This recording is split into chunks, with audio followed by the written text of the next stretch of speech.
welcome to this episode 216 of Frame and Reference. You're about to drop into a conversation between me, Kenny McMillan, and my guest, Durald Arkapaw, ASC, DP of Sinners. Enjoy.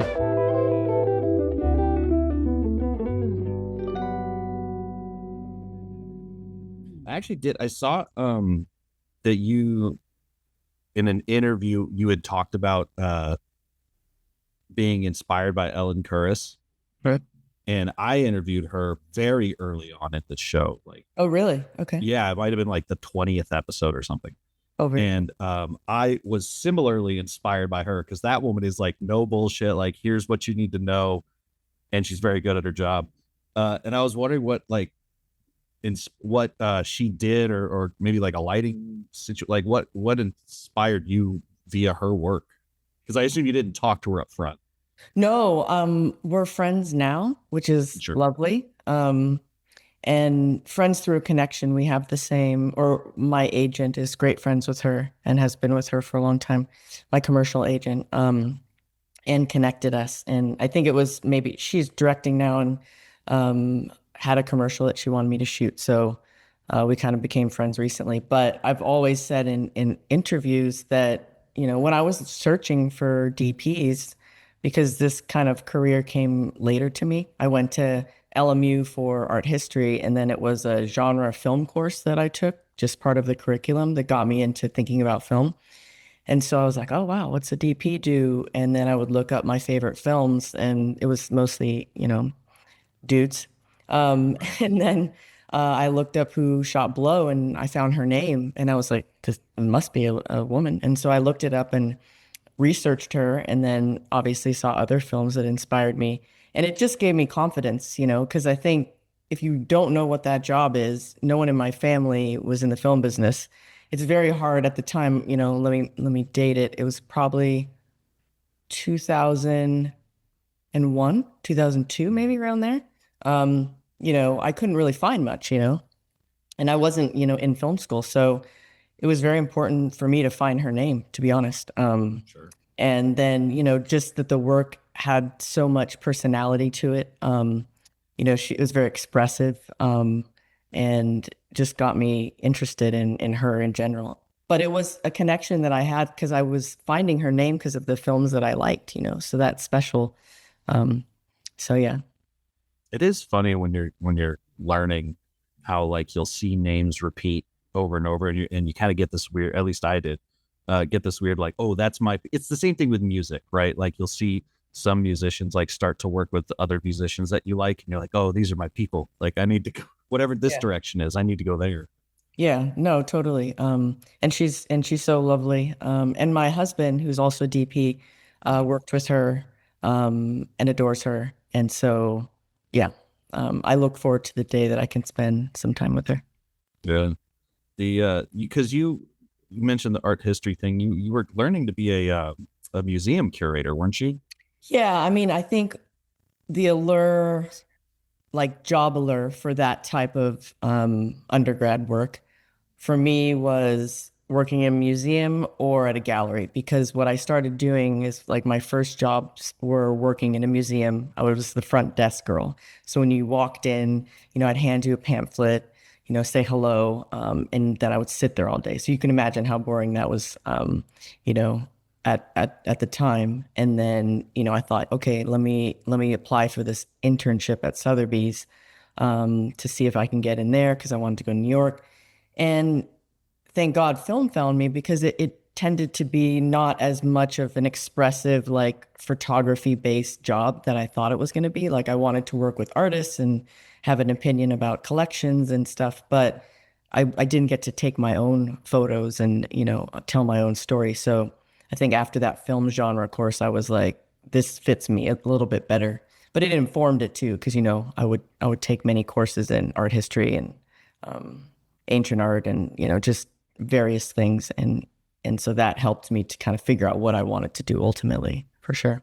Well, and I think like that a lot of times people talk about going to film school, not going to film school. I always say like, it's obviously if you can afford it, going to college and not taking, like I did take film, it was nice, but I probably should have taken like business or something. Just I don't know how to manage my own finances, you know.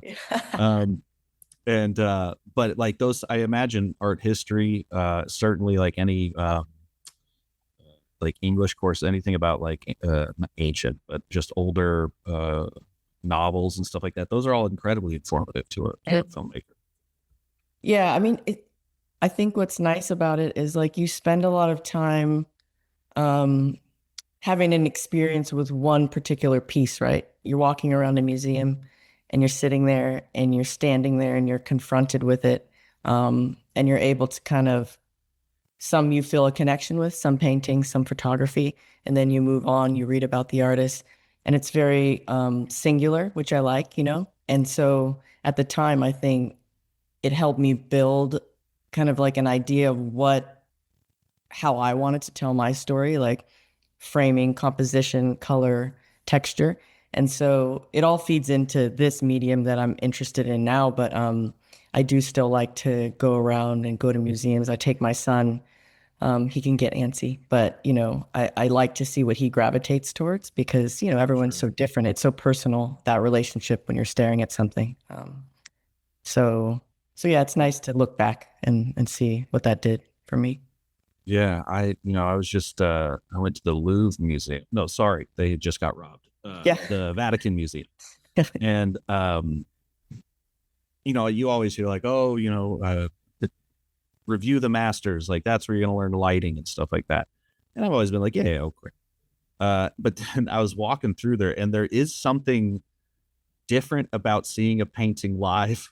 Like Yeah. there are some paintings in that gallery, and you're allowed to like basically get within touching distance. There's not really ropes there, but some of those very like heavily contrasty pieces, it feels like they're just glowing. Like it's Yeah. a really incredible way that some people were able to do that and have it last for hundreds of years and still be that.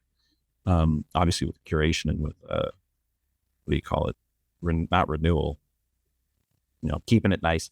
Um, Yes. it Restoration. really restoration. Thank you. Yeah. It really does start to inform you. It makes it sense because then when you like see one light source, for instance, you're like, all right, where did the painter cheat?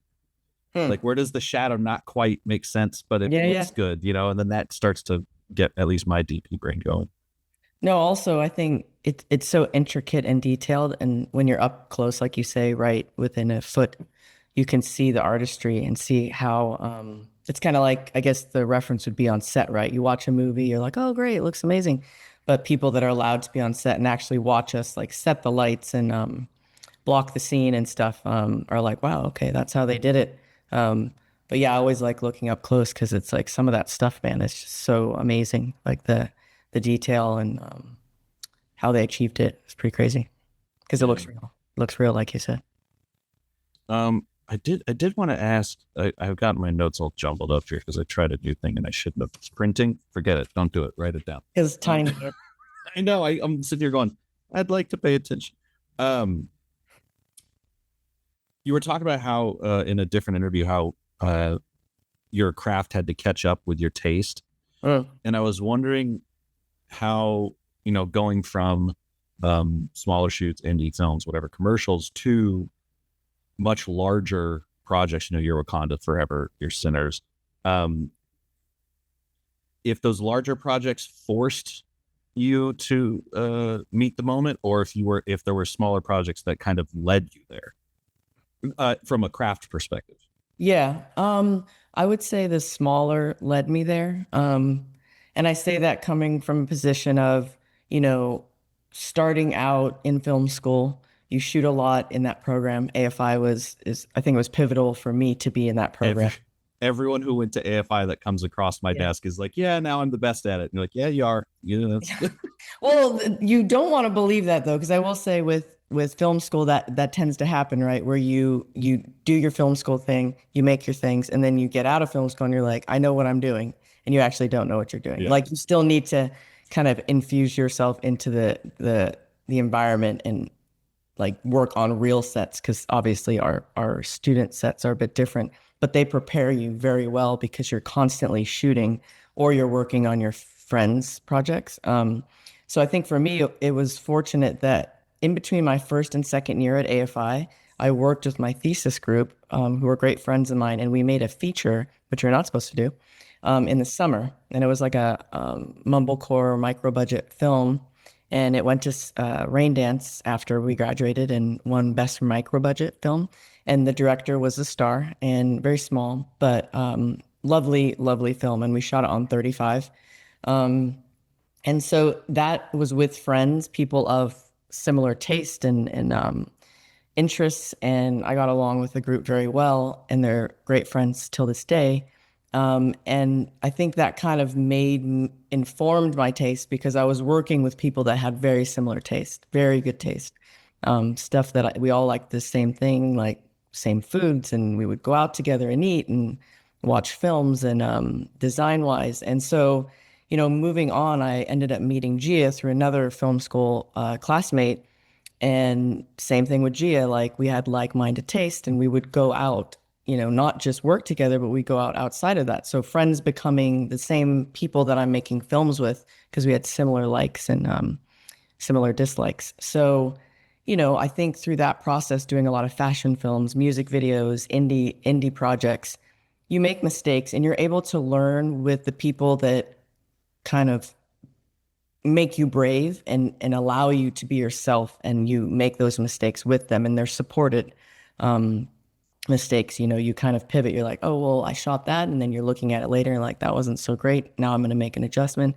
and you're finding your taste and your style, but you're able to be so free. And I think that's important, is being able to go do a bunch of freebies with friends and develop that taste, and then also seek out people that are on the same kind of path as you, and like the same things, same references. So, and then, as you get older and you start working more, and then bigger budget, approaches you. I always find I don't change my brain. It's not like if I'm doing The Last Showgirl and then, I finish that and then I go straight into prep on Sinners. It's not like I become a different DP because it's a bigger film or I have a bigger budget. It's just a different story we're telling on a bigger scale, and we have more days and we have more funds. Um, but I approach them the same, honestly. Yeah, I got to see The Last Showgirl in theaters, Oh, cool. and it was, yeah, I loved it. Obviously, you were able to um, capture everyone, but obviously, seeing Pam Anderson get like a lot of shine was neat, especially being a boy of the '90s. I was a fan. Yes. But it was the first time my girlfriend's ever leaned over and been like, "Why does it look like that?" And I was like, "Well." So I did actually want to touch on it, like what Uh, shooting. Obviously, it appeared to be relatively low budget, just as a guess. I really loved the just sort of random interstitials where you just see her like staring off into space and stuff. mm, And I kind of wanted to know, like, were we just going like, hey, let's go outside and just get some cutaways yeah. for fun? But then also like the anamorphic seemed really characterful, and just kind of like all the choices that led to shooting that the way you did. Yeah. I mean, I've been with Gia, like we've been together, both of our careers started together. Um, so, it feels very like Palo Alto, for instance, it feels very comfortable to make a small film with your friends and run around. Honestly, that's the best way to describe it. And, in this instance, it wasn't, her friends anymore that were younger. We weren't telling a teenage story, but she put together a like beautiful cast of people that were very supportive, um, hands-on, intimate. So we were able to kind of turn this way, turn that way, wow, there's pretty lights over there. Let's go over there, put Pam there, in a thoughtful pose. So everyone was really game to approach it like that. And when you're approaching it like that, and you have good people that are collaborative and polite, it makes it very easy, to tell that story and be with her and run around with that camera. So, and it's something that Gia likes. We've been doing that kind of filmmaking for a long time where, maybe on a weekend, and my crew is lovely, and I use the same crew. We go this direction and we're like, well, we're going to go into, shoot on this avenue at night, with available light, and run around with Pam. And so it is a little bit like that, what you say, because that's where Gia kind of thrives as well. She's a photographer. She's also a photographer and loves to do a lot of point and shoot shots. So that's kind of that translation for her. You know, she likes to tell her story in those single images. So if you look at her films, there's always these like interstitials where it will cut to someone in a bedroom or a doll on a shelf or, you know, stuff like that. So that's very her. It's And very Japanese way of filmmaking. oh, very, yeah. I mean, I think she likes a collection of images, right, that tell the story. And so, and we do prep like that as well. She'll send me, you know, our prep looks more like her sending me a bunch of random stuff, whether it's Instagram or photography or some, you know, her shooting trash on the ground. I just get it. I know exactly what she's talking about. Um, and that's kind of our language that we do. But yeah, I mean, it's great because, you know, now I have the relationship with Panavision. I mostly shoot Panavision. You know, I have a great relationship with Dan Sasaki. So when this He's the film came, best. he's the best. Yes. I should send you, it's not out yet, but we did a Q&A at Panavision, or he was my moderator. Oh, I'd And love to see it. he did a great job. It was so fun. And we talked very much nerd lens stuff. So you would appreciate it very much. I'll try and get that for you. It was recently, but he helped make these lenses for Last Showgirl. Cause I knew we were shooting 16. And then I don't know if you've read, obviously Ryan wanted to originally shoot 16 for Sinners. Right. And then So I want, 35 and then 70 and then the moon. yeah, yeah. So I wanted to find lenses that I liked because I honestly, there weren't any favorite lenses for me spherically, for 16. So we did a lot of testing and he made some lenses for me and we worked out the kinks on that film. We obviously didn't end up shooting Sinners on 16, but, it was a nice collaboration. And, you know, my focus puller, Ethan McDonald, who I've worked with for many years, is a part of that R&D that we do with Dan, and we do testing and stuff. So that look that your girlfriend was wondering about was developed, you know, for the first time with these lenses that we made for that film. See, and so I've kind of always wanted to ask someone this, but I never felt like I had the right time. And I suppose it's now. What what is it like to get your own lenses tuned or made or whatever? Because like, are you sitting there with like all the optics in a tube and swapping them out like, you know, the optometrist, or like what is that process like? Yeah, I mean, it, I would say because I've worked with them for so long, you know, when I first like I guess let's go back to AFI and you get to pick your own tools, right? You're like, okay, what do you want to shoot? I always gravitated towards anamorphic because the films that I came up watching, whether it's Manhattan or The Last Emperor, you know, it just, those felt cinematic to me in a way that, you know, I felt like I was watching a movie. I felt outside of body experience. You know, I would sit in the dark theater and look up and it felt important, which in turn made me feel important.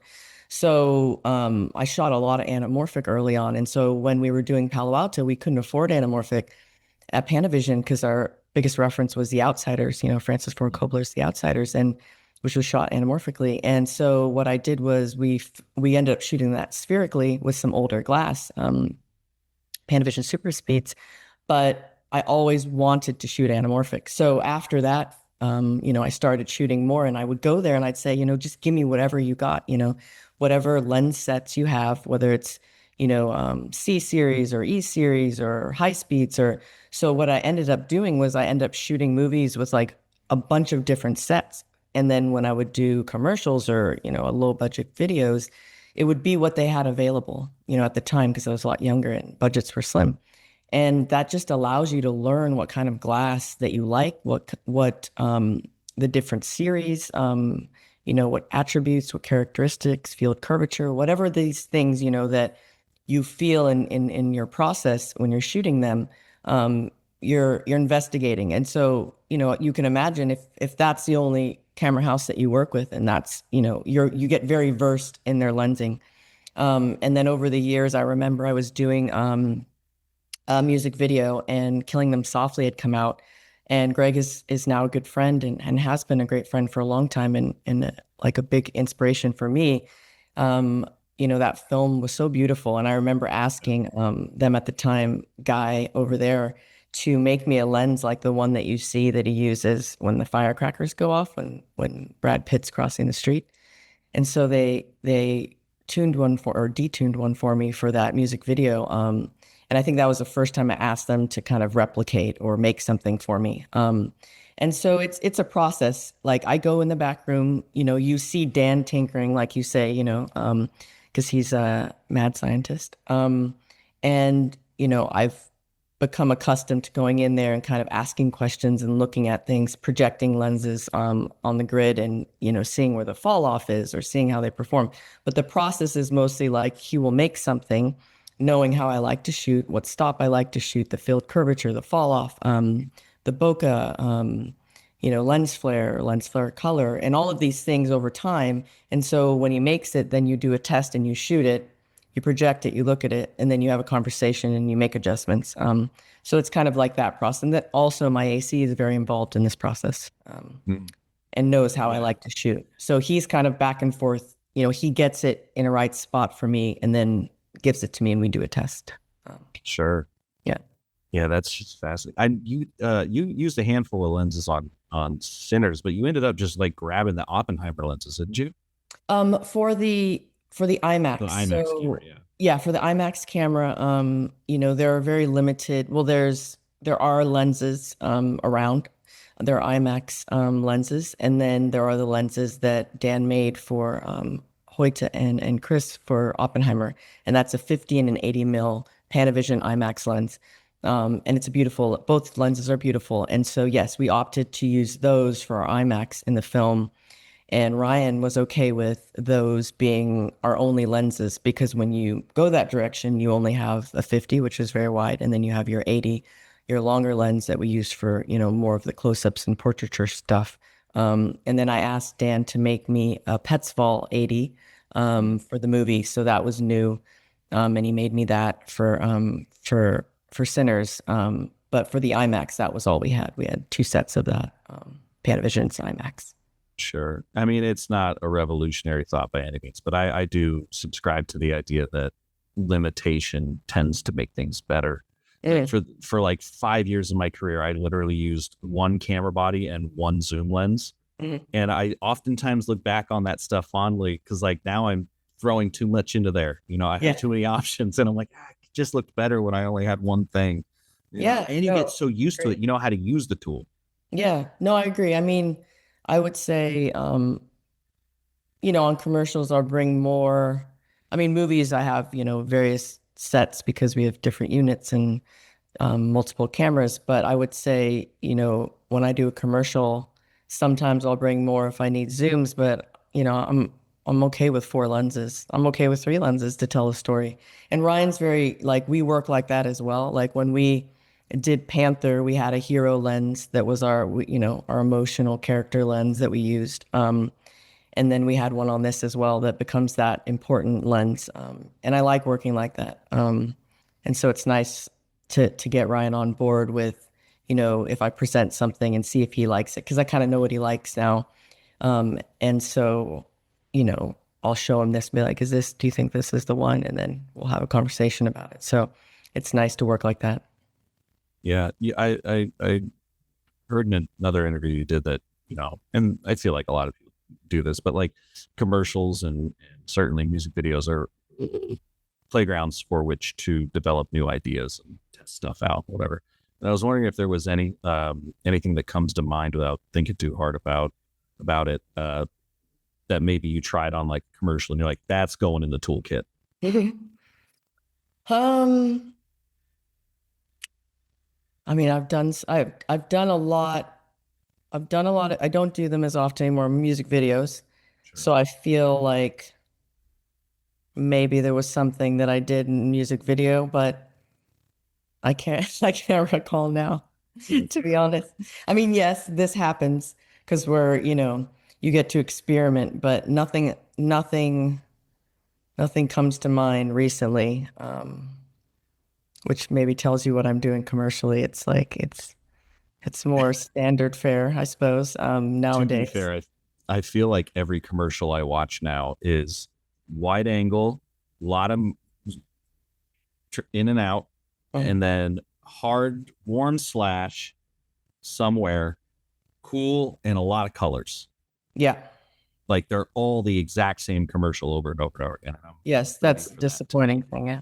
But I enjoy it. I enjoy that break that I get, oh 'cause sure. you're fortunate if you can work in that arena in between features. But I would say nowadays the cool stuff that we're exploring is in the movies, not the commercials, which is a good thing because that's where you should be doing it. That's you're doing more storytelling there, whereas the other, is like more quick and it can be creative. Not to say like I've done some stuff in Europe or something, that has a bit more freedom that I appreciate.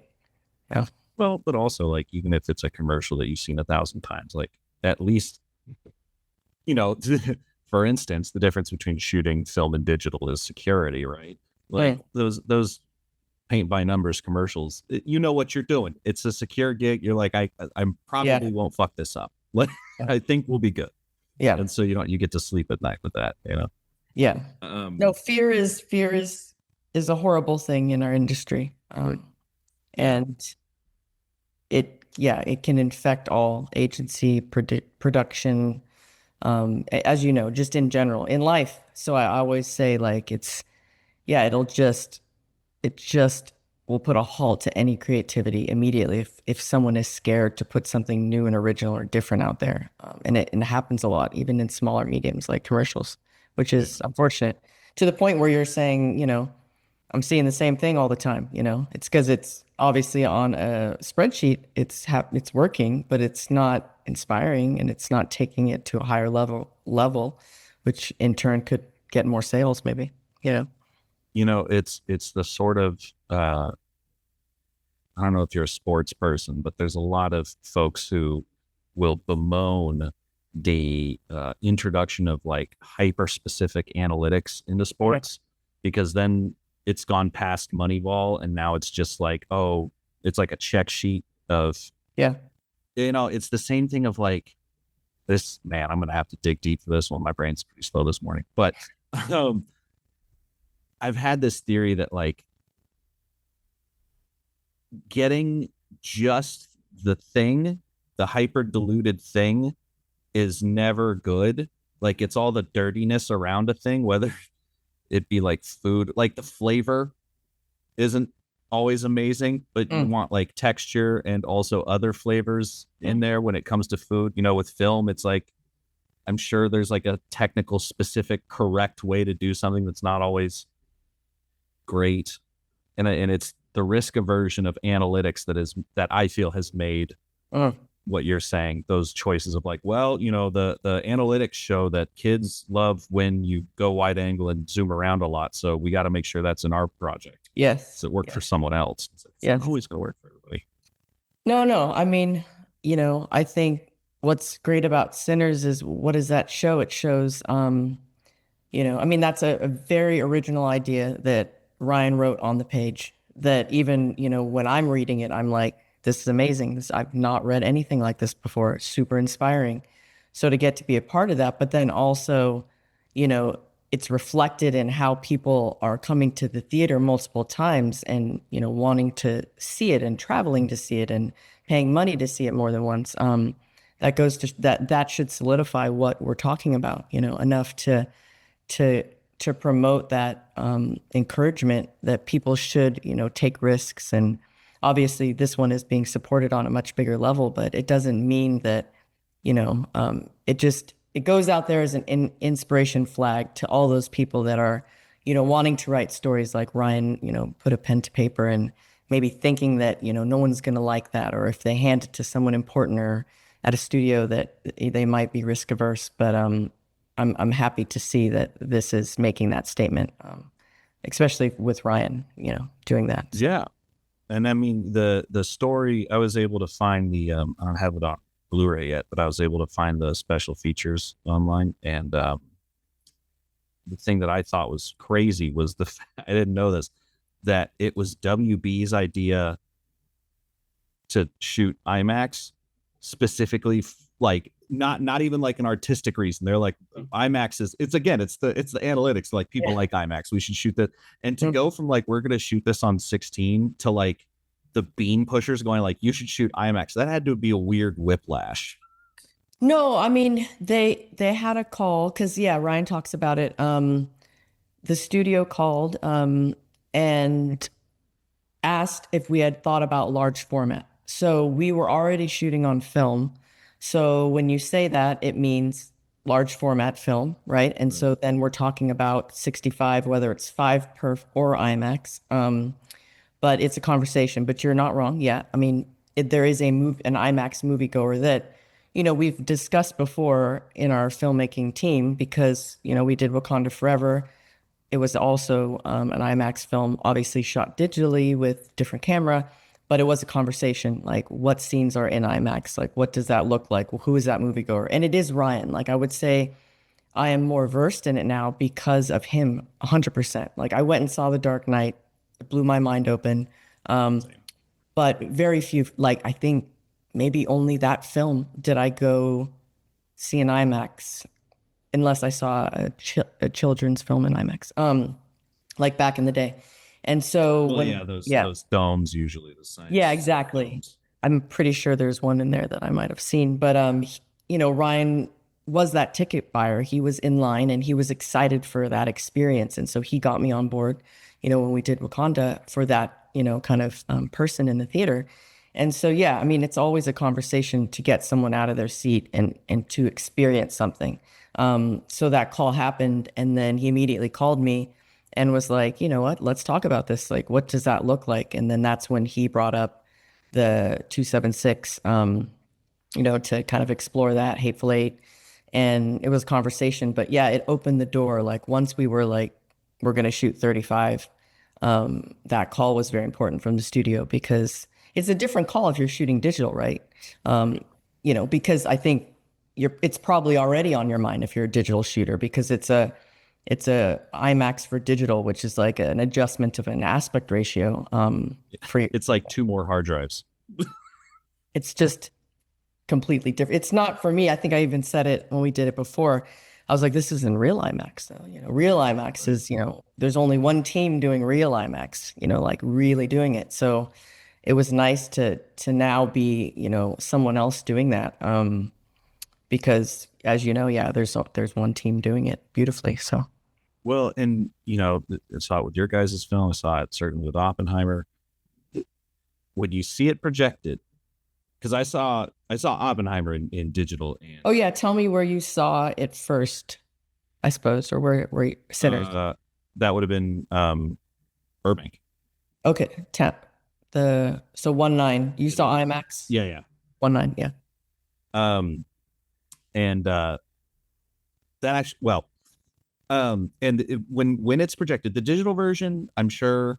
Actually, that brings up something about DI. Um, digital, I'm sure it looks great, but when you see actual IMAX projected, even next to 70, it is shocking how much different, like how good it looks. Different, yeah. They're both and different, yeah. but Experience. the thing I was interested in asking you about was, you'd mentioned that the film was obviously like the hero look, the that uh, whatever. And so how when you're color grading it for digital, are there any challenges to that, or is it pretty easy to just go, it looks like that move, and it looks like that move, or are you taking advantage of the DI at all? Or are you like, well, we couldn't fix that with the film one, but here's a couple points of that.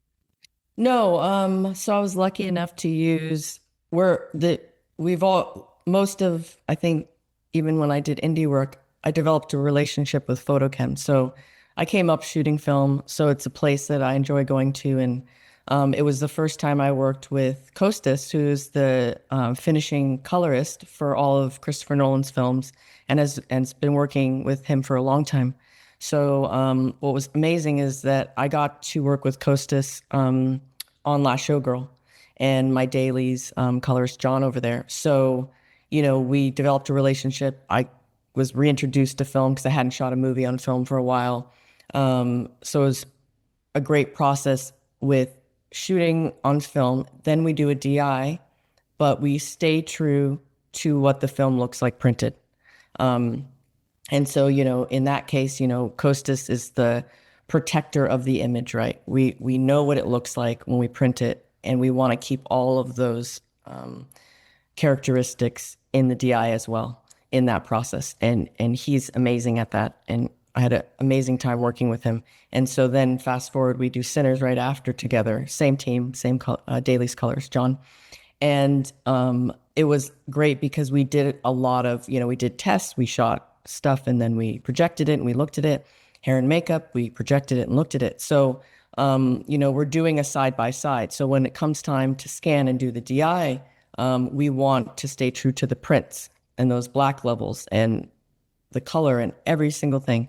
So we matched, and that became important. So he's the protector of that throughout the film, making sure the highlights, making sure the shadows, making sure the density of the blacks, the color in the blacks, all of that stays true. And he has a beautiful eye for that. So that's the most important thing, is that when you're doing the DI, that it feels like a print, because we have to do VFX, right? We have to scan it. We have twinning. We have, we're adding cotton to the fields. We're doing stuff like that. So there is that process that we do. But I think always keeping in mind what it felt like and looked like when we projected it. And so that goes for all the formats. Like we do an HDR, when we're doing Blu-ray, when we're doing, the digital projection, like it should all feel cohesive. And I feel like it does. And that's a testament to what Costas is doing, throughout all those formats, because a lot of deliverables. So, I'm watching it so many times, in 70 projection, 5P in, at Photochem. I also went to the Vista to look at their print. I saw it at City Walk. I saw a digital projection. So all these things, as you know. Yeah. So I hope that people, that saw it multiple times feel that, because. Does it get in a re-release? Yeah, it did. So yesterday tickets opened up, and it is in theaters again in IMAX for a week. So you can go to City Walk and see a film print 70, and then you can. This podcast comes out next week. Okay. Yeah, the 30th. Well, the 30th is next week. No, what's the? Oh, date? okay. So yeah, people have like, I don't know, like 3-4 days to. Okay. Yeah, so they just released, and it started selling out again because everyone wants to go see it in IMAX and get the right seats and sit in the right spots. So it's fun to that see. lower deck in City Walk is a toughie. It's full though. I'm mind blown because I went to a bunch of those screenings, and I took my mom and I went with my crew, and it was so emotional and great to just be in the environment and see how people reacted. But people were there in those seats and watching it. I didn't want them to have to sit that close, but if that was their only chance to see it, I guess that's okay. But it's a huge difference when you just back up, right? Yeah. Well, and you did them all a favor by center punching everybody, so at least the heads were a little bit lower. Yeah, there you go. Yeah, exactly. Yeah, because there's an optimal seat for sure. That was actually something I wanted to ask about, because at my level, the worst question I get is, "Hey, can we shoot for both?" The question. And you shot for 4. There's a lot there, yeah. So I know you had your little custom ground glass made, but like what stops you from, is it just an artistic choice to want to center punch everyone? Or did you think like, I just want to make this easy on the, why not go common top, for instance? To be honest, like in my work, if you look at my other stuff, that predates, I always tend to center punch. It's just something that I find creates a stronger frame. It's what I gravitate towards. I'm not a big short sighter. I can do it, from time to time to tell a story, but I always center punch my close-ups. I center punch my wides.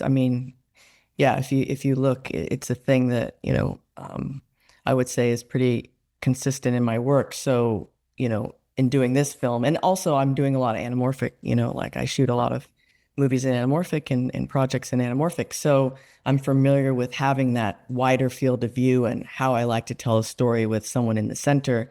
And if I'm doing overs, that person still stays consistent in the center. So, this I think in general was more difficult because I'm now operating a camera and, we're switching between formats, which means beautiful management of, these two camera formats or camera systems by my AC, Ethan McDonald, and my whole camera team. But that's kind of where the logistics and like the stress would come into play is just managing all that stuff. But I didn't find it difficult to kind of center punch both formats because it's so ingrained in my brain. So it was actually something that I didn't find that hard. But I think what was difficult was that when you're shooting with ultra panitars and you have the 276, it's much wider than the 239, right? So you have a bigger field of view, and then you're like, all of a sudden, you're like, I'm telling Ryan because Ryan sits very close to the camera. He's always next to me. I'm like, Ryan, you're in the shot. Ryan, you're in the shot because it's so much. Oh, sure. Right? You see everything. You're like, that stand. Okay, I got to fix the stand and I got to do this and the set. It's so wide. And I think you probably remember from Hateful Eight, it's very wide. And, it's beautiful to tell that story, but you have to be very, just militant about what's in the frame, especially, in the eyepiece, because you're, the protector of that image and you're the only one seeing the eyepiece, very clearly. So, Yeah. Well, and I know you, I just read I don't know. It's weird when I talk to people because I'm like, I've just been absorbing interviews for like yeah, a few days. yeah, So I I can't that's a remember lot. where I heard anything, and I can't remember if you said it or if I read it or what. But you were like underexposing everyone by like 3 stops. So was that correct? That number? Two, yeah. 2. Yeah. So I imagine getting in the eyepiece probably could be scary from time to time because it's just, especially in the barn. Yeah, no, it's I guess I think what I was discussing mostly was, I'm shooting at a 2.8. I'm shooting and I'm saying that's wide open. The IMAX lenses do open up a bit more, but it falls apart more if you're, super wide open. So for me, wide open is 2.8 in that sense. When the lens snaps A in, reasonable stop. a reasonable stop. Yeah. And we opened up sometimes, I'll open up a third or so if I feel like I need it, but it's definitely wide open on our anamorphics. 2.8 is wide open, like as far as you go. But for me, I think, my relationship with film and shooting film previously is I love to spot meter everything because I want to see where everything is in relation to like grayscale. And also Zone just system, baby. yeah, and it's just, you have these little ticks that happen when you start out that, follow you throughout your career, and it's just how you operate, and you're doing all the math and the work in your head. And so I'll spot meter, but then I also have a camera, cheater meter, a camera that I'll take stills, 7D I'll take stills, and it'll just give me kind of Never a heard it called a cheater meter. yeah, yeah. Well, because it's not, it can be used as a Right. meter. You see DPs, right? You see pictures of us on set with a little camera or That's what I thought. Hoyte was on the taking neck. cool film photos. He's like, nah, that's just so I can show Yeah. Nolan, and then I delete it. I'm like, what? Yeah, no, it's definitely just it's a reference, right? It's something. I mean, you have your meter, you're doing metering, but it's a reference, and everyone has their camera of choice. I think I started using the 7D because my husband, it was something I think he used that on True Detective, and we had it, and so then I had one, and so that's what we have here, and it's heavy and old. Obviously, there's much newer cameras now, but I just like it. The image is obviously a little darker. But I use that, so I'll take pictures and I'll work in the stop and day exterior. I'll work in either shutter down or use the ISO to get me to the same math as I'm shooting my shooting stop and whatever ND I have in the camera. Um, but yeah, I mean it's all a process that's in your own head. It's all a reference for you because you're the harbor of that image, right? No one else knows what this is going to look like until it gets developed. You have an HD tap, but it's in a reference. It's an HD tap, and then you can take some pictures as a reference, but it's here. There's a trust factor with the person that's exposing it until the dailies come in and everyone gets to see it for themselves. But yeah, I mean, I tend to underexpose.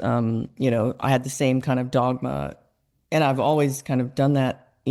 Just as far as like skin tones, whether it's a Caucasian or if we're looking at black or brown or whatever it is, that there's depth in the skin tone. So I approach it the same as I did on Last Showgirl, even though it's a 16 millimeter resolution, and then you're now jumping to 15, completely different, but same process for me. Where I'm spotting, and I tend to underexpose by two stops on the key that's on the face. And when we're doing night exteriors, same process. And so yeah, it's where you let everything sit for your taste level, and then you're doing your tests and you're watching it projected, and you're finding the right zone, and everyone has to be okay with that. Like, in your testing, director and producers and everyone's there watching, the dailies, in hair and makeup or your earlier tests, and you're giving them kind of a vision of how you like to expose, and you're getting feedback like, is everyone comfortable with this? Is everyone okay with where the shadows are sitting, how people are falling in and out of darkness, how eyes are looking, how this top light that I'm always using looks. And Ryan's really great because he's a brave filmmaker that supports that vision, because it's a character, it becomes a character when you create that type of darkness and you're offering that up as a storytelling device. People falling in and out of shadows. He has hats on everyone. That plays a big role. It was always joking with him because I was always frustrated, but I loved all the hats. But it's difficult. Hats can be difficult, especially when they're wearing them inside. Or in a night when only the moon is, the light source. So yeah, I always feel like it's a personal relationship with how you expose, and you want to surround yourself with people that are on board with that. If you're working in the toe and you're doing underexposure. Yeah, I too am drawn to that look. For the most part, I don't shoot a lot of film. I mean, stills. I'll still shoot film. I have like a medium format camera, Mm-hmm. but um, personally, I find that digital is like, I get more scared shooting digital and being wacky with exposures than film. I don't know if that makes any sense. Yeah, no, yeah, it's just personal. Yeah. Digital feels like I need to like get the perfect exposure and then just bring it down in post so it doesn't look like shit. Whereas if you underexpose film by two stops, looks rad. Pick it up, you're like, hell yeah, sweet. Do that on digital, you're like, that's noisy. No, I mean, there, it's wherever you feel comfortable and you excel and you are the most inspired. I was talking, I did a ASC masterclass last night. It was just a talk, and they were screening Sinners at IMAX, and I was talking to students, and someone asked a technical question about like exposure and silver, and and I answered, and I said, oh, okay. Well, I said, you know what? To be honest, it's so personal, right? Because you have to sit with this, and you're on set for all these hours, you're telling the story, your name goes on it, you're there to support the director with their vision, but you also have to enjoy and like what you're doing, right? I find that, your work is going to excel when you open yourself up to that. If you're working for other people, if you're exposing for other people, if you're framing for someone else or what you think you should be doing, it's not going to turn out good. And it's not going to be from your heart, and you're going to feel that. So I think, yeah, digital, everyone is there sitting at a monitor.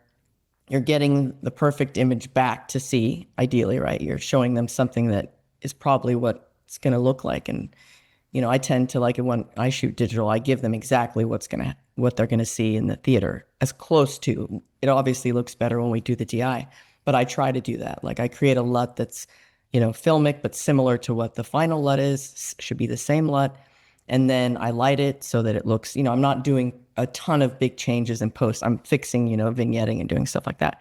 But it becomes more of, like you say, it's like it's in your head too much. You're overthinking it because there's hundreds of people looking at the monitor going like, with their opinions. Oh and stuff. yeah, that's the worst. Yeah, I like the more personal.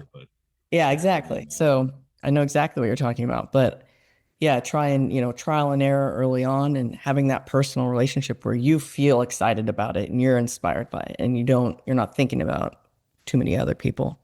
Yeah. Helpful.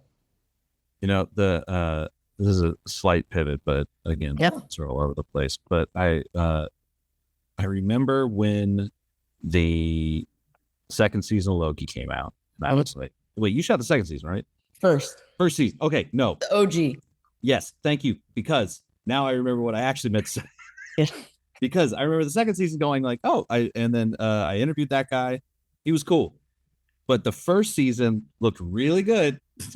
And I really wanted to talk to you about it when it came out, and then I didn't. Now you're here. But it had a very I'm a big David Fincher fan, and I saw that you had a bunch of Fincherian influences when shooting Mhm. at, a lot of ceiling, obviously in the exposure levels and stuff. And I was wondering if you could talk me through, obviously that was a number of years ago, but just kind of how you got Disney of all people to buy on to, because that show didn't look like anything else they were making at the time. And I've heard that Marvel's pretty cool with like people choosing their own adventure when it comes to this stuff. But It, that first season of Loki looked particularly uh, legit. no, it's cool. Yeah, I mean, it was such a special time. I always respond with it just as I remember it. I mean, it was a very difficult time because I don't know if you remember, but it was COVID. So we went into production and we started, we were about, we are prepping and maybe we shot for, now I can't even remember, like a little bit. I don't know. And then it was like, okay, everyone go home for a week. Oh, And then you did 6 months start and later, stop move. Oh, that sucks. exactly. So, it was a very interesting time. And also that it was a new world for them. They were doing these three streamers and they were all very different. And the filmmakers were going to do all 6 episodes. And I know how that works because when my husband did True Detective, it was, groundbreaking series, but also they did every episode. And the filmmakers, when you do every episode, by the end, you are almost dead. I mean, I don't know how to explain it. Besides, it's exhausting because there's nobody like catching you and helping you when you're trying to prep and shoot. Like you're doing it all yourself. So with Loki was interesting because we did have that gap to kind of catch up, and we still worked during the pandemic and did Zooms and prepped as much as we could. But after that, hit the ground running and had to shoot, all 6 episodes. We do it all ourselves. So I think mainly because they were so supportive. It was a new avenue. We wanted it to feel like a movie, but it was going to be 6 episodes. Tom is the most wonderful human being and actor. And he was so supportive and open to this new world that Kate wanted to create. And she picked really amazing HODs that got along and just this collection of great people that I think worked really well together. I remember when I met the production designer, Kazra, and we just hit it off. Like I walked into his office and he had all this stuff up, all this like brutalist architecture references. And I had a smile on my face from here to here. And I was just like, I cannot wait to light these sets. We're going to fucking kill this. It was just like, it was like level up. Like we were all in there. We were like, we are going to kill this. And, we had the support team and they surrounded us with all these amazing artisans. We're in Atlanta, SFX, stunts, and it was just fun, and when you have that support and you can think big and you actually have time and money and um, all these really cool people that I think this would be their biggest project. Like everyone was the same, where it was like we didn't have a big thing yet, and so we kind of wanted to, come out the gate strong. So. And when I had my meeting with Kate, we both had the same references. Like when we talked about, we talking about Fincher and Zodiac and, Blade Runner, like she was referencing, she brought in a TV and she turned it on and had her lookbook, and I gave her a lookbook and it was the same shit. So it was like, that's reflected in what you see when people are on the same page, and she's allowing me to like create interesting frames. And we fought for ceilings because that's also new with Marvel. It's like it's very expensive to put a ceiling in every set, in many sets, and that was supported. And we've, our team and our producer Kevin and Kate would express kind of how important it was to give them and Tom and bring in the actors and have a full space and look up and feel that weight of the ceiling because it's all part of the acting and the world. So yeah, I mean, it's just, I would say it was a really fun time for me to kind of express myself, and it was the zone that I like to operate in. I like to frame like that. I like the darkness, the shadows, and the mystery. And then yeah, it was fun. It's a really good time. So I'm glad you enjoyed it. That I wish we could have talked back then, but it's nice to talk now. Yeah, it was. I just remember because I'm not like the world's biggest Marvel guy by Yeah, any yeah. means, but I do remember like popping that on and just going. I think I marathoned it. I think I was just like, this is great. I don't know what's happening here, but Yeah. because it's been a long time since I've seen it. Yeah. But I do remember being bowled over by the look you were able to get out of it. Just thinking like this is cool and different. Um, is sexy. It looked good. But I guess that's something that would be an interesting like tie back to Sinners is like so you've got let's just call it all the sport in the world from Marvel to make one of their temple things versus a more reserved approach with Sinners. In what ways is that helpful or hurtful?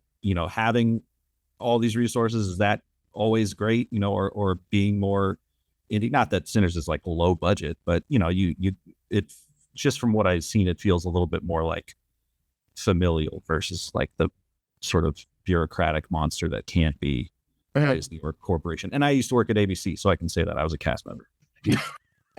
Um, I mean, it's interesting because, I did Loki and then I did Wakanda Forever with Ryan, which, like I said, Loki was big for what it was at the time because they were making a series, but it had enough support that felt like a film. And then, Panther was even bigger. So, And it's huge. yeah, to do like a movie. And then we shot for a very long time. So Ryan and I spent a lot of time together and I spent a lot of time with his family and the team that he built. And so, you know, we have a way in which we like to work. We've developed that now. And Sinners, it was completely different storytelling in a completely different location. And, twinning and mostly in camera and shooting large format. And so similar in the sense that we approach it the same way. We're with the same family making it. He has so much heart and he cares about his audiences, and so both films, even though one's different, is based off of something that we're a character that we're familiar with and that people have told that story a lot of different ways.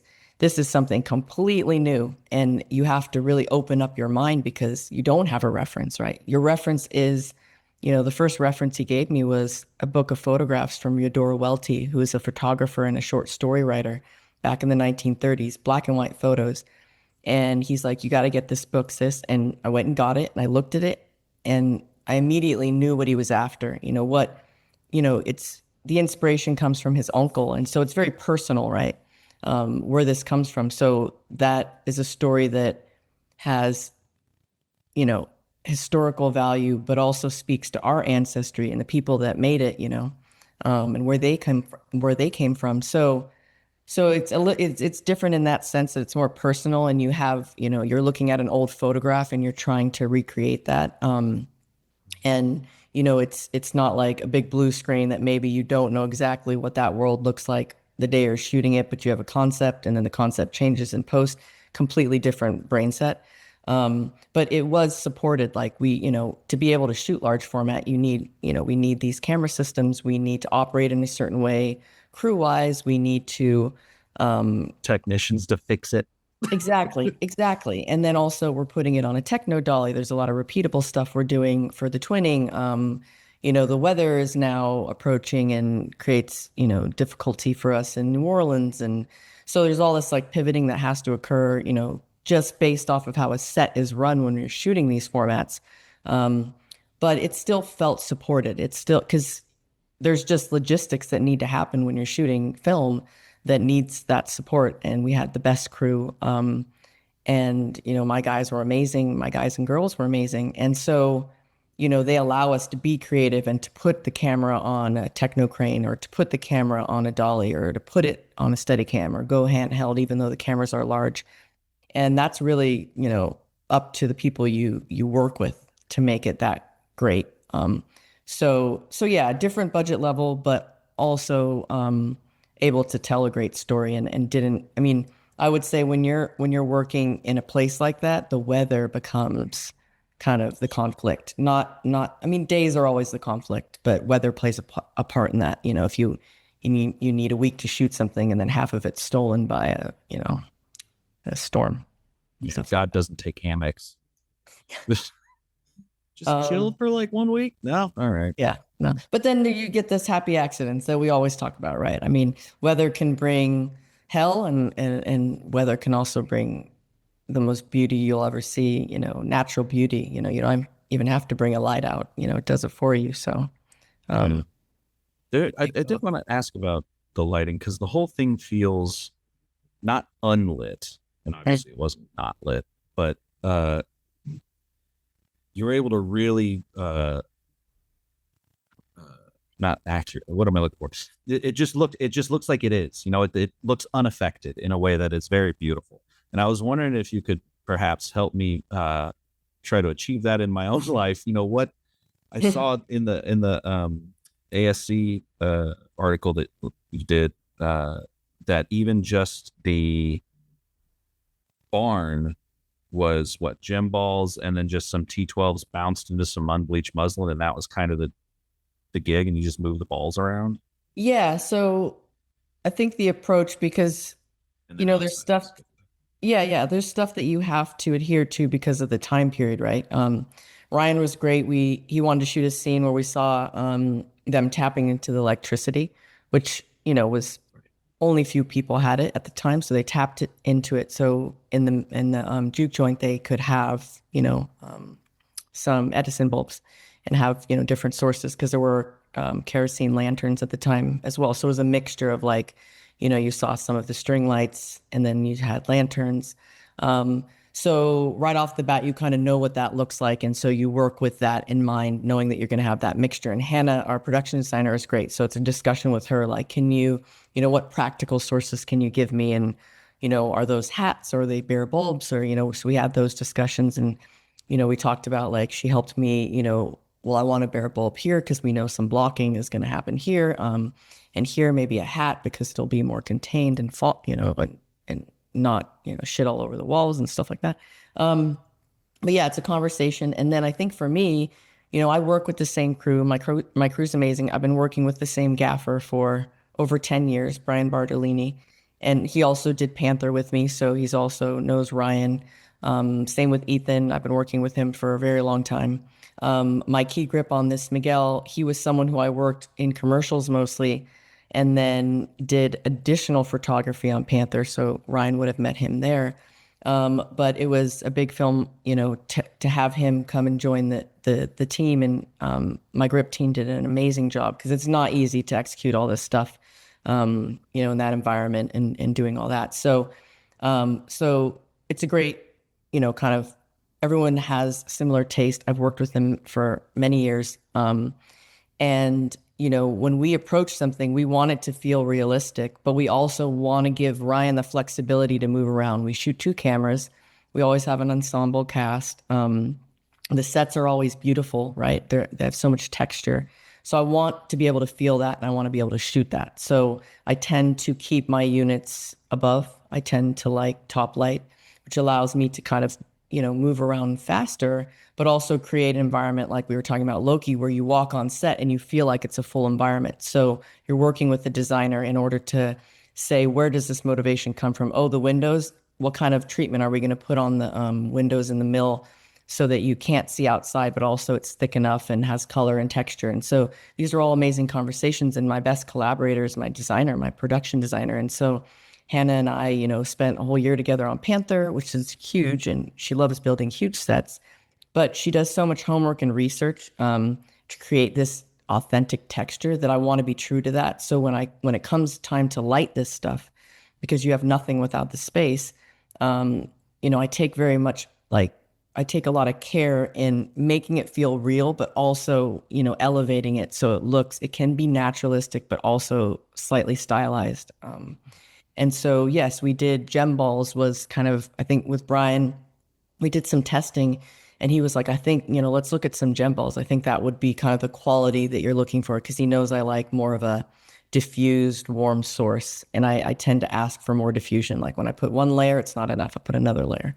So we double diffused the gem balls. That was our I've key heard light. you've mixed up diffusion before. It's not like just three Yeah. layers of the same thing, right? Like you, Yeah. Yeah. No, no, what for kind of stuff sure. is that? I mean, it depends. Like, I'll use, like, say I'll break the light, say if I have a source outside, an HMI source, I might cut it with some half soft frost, but then closer to the actor to soften it again. I'll use some grit, or if I want it really soft, I'll use magic cloth.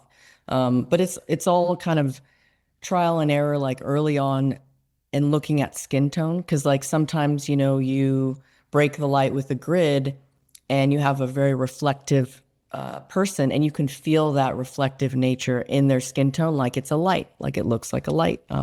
So then you kind of just choose different diffusions based off of how you want it to look, how the key light looks on the skin. Maybe the person's sweaty, or maybe they've got a lot of powder. So it's all these like different layers that you're creating and being cognizant of, and to get the final result, which is what you're looking at, saying, this doesn't look lit, this looks great, but there's all these things going on that you don't know, to get us to the doesn't look lit place.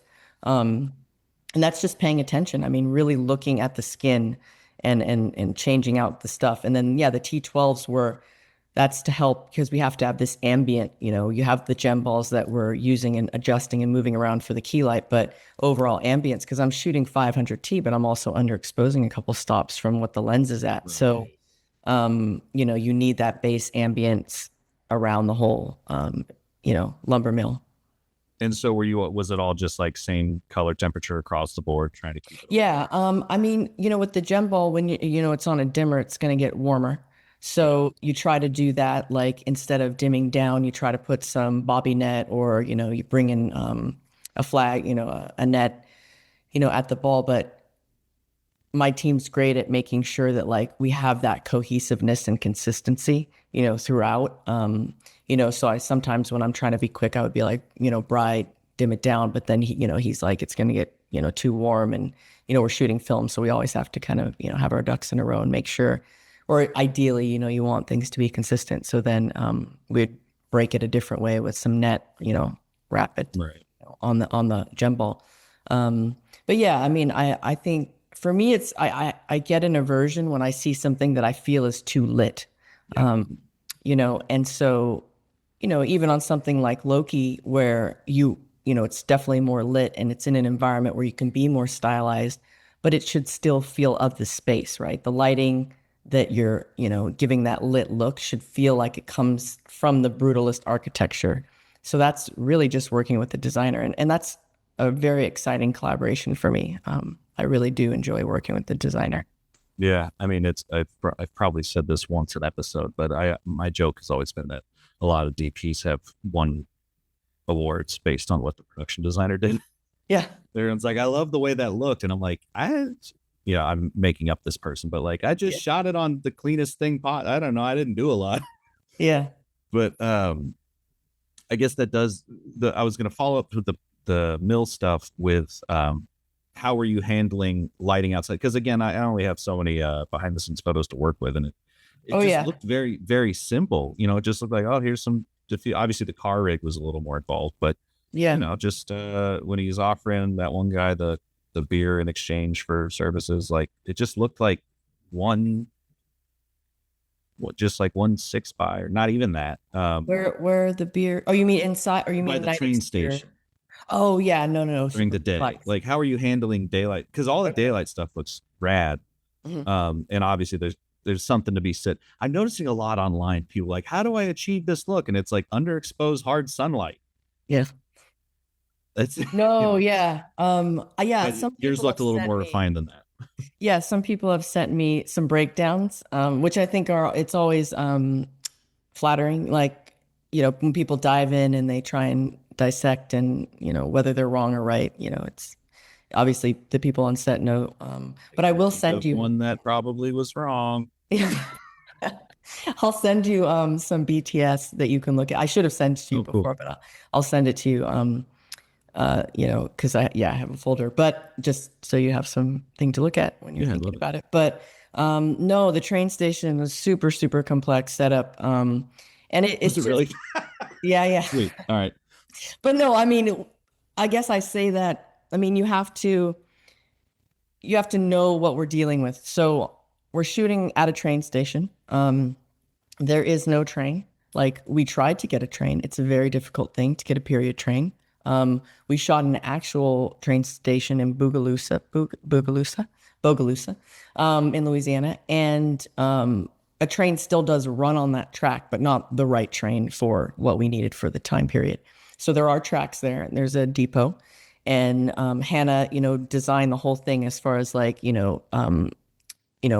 art directing, what that looks like in that period. The people, the costumes are all there for that look, but the structure itself needs to be altered. So she's altering it to make it, of the time and place. But as far as the train, that was done in post. So I have like, I don't know, 200 plus or so feet of green screen, lining the tracks. So they have to close the track down when we're shooting. And it's lining the tracks. We SFX and VFX came up with this smoke machine that could roll on the tracks to give a reference of what the smoke, the stack that comes out of the train. So when we're doing the wide shot, we have that reference of actual smoke going through as if it's a train when they put the train in later. But what I also have to do is, there's a lot of dialogue and there are a lot of scenes within, that train station sequence. So I tend to take away all the sunlight in order to recreate it so that I have consistency while I'm shooting. So I had big 40 by 40 black solids on construction cranes blocking the sun over the train station. And what's great about, we've worked with my VFX supervisor before on Panther. He was a second unit VFX supervisor. So him and I have a shorthand and we work great together. And so, we're doing previs and he's in previs asking me what kind of units and what kind of overheads I have. So we have a sun path that we know how the sun moves so that I can plug in, Unreal Engine, plug in the different kind of overheads that I have so we can see that path and know what directions to shoot. So I make an overhead that I work with and I give the AD and Ryan and go over it with them and say, you know what, this is the best time to shoot this direction. This is the best time to shoot that direction. Are you okay with us breaking the coverage up because the sun is going to be here? I want to use the sun, or the sun is not favorable over here, so I want to block it, blah, blah, blah. There's all this stuff that goes on. And then I'm bringing in lights to create my own sun because I've, blocked the sun out when I'm mostly shooting, if I'm in a front lit direction, I want to block all of that and then light it so that it has shape. So yeah, I mean, it's that's a big setup. And not only because we didn't have a train, but also because I am taking out the sun in a very long, 200 feet or so, that's shining on that depot. And so that means across the way, we need to get permits to make sure we can put down base to put construction cranes on that weigh a lot, blah, blah, blah. And then you have a bunch of green screens on Pettibones. But yeah, I mean, with the intention of making it feel and look like the sun. So, and that's just, something over the years that I have with the sun where I don't like my day exteriors to be too bright. Like I tend to take down my day exterior so that it feels, because I underexpose so much that I don't want when you go to a dark scene, the day exterior to just hit you like a ton of bricks. So I always bring down my skies and underexpose the highlight. Yeah. Well, advertising lied to me. Who would have thought? Uh, But I'll send you a picture so you can see because yes, please. it's helpful to see what I'm talking about, obviously. I've kept you a little over, so I'll let you go. But I did. Oh wait. All right. Two questions. No One,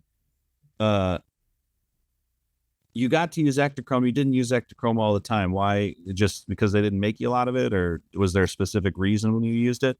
Yeah, no. It's funny because I did a talk with Ryan at Kodak. We did a Kodak House talk, and he was saying, like, it was his idea. And we work with Vanessa Bendetti at Kodak, who's amazing. She's the head of motion picture.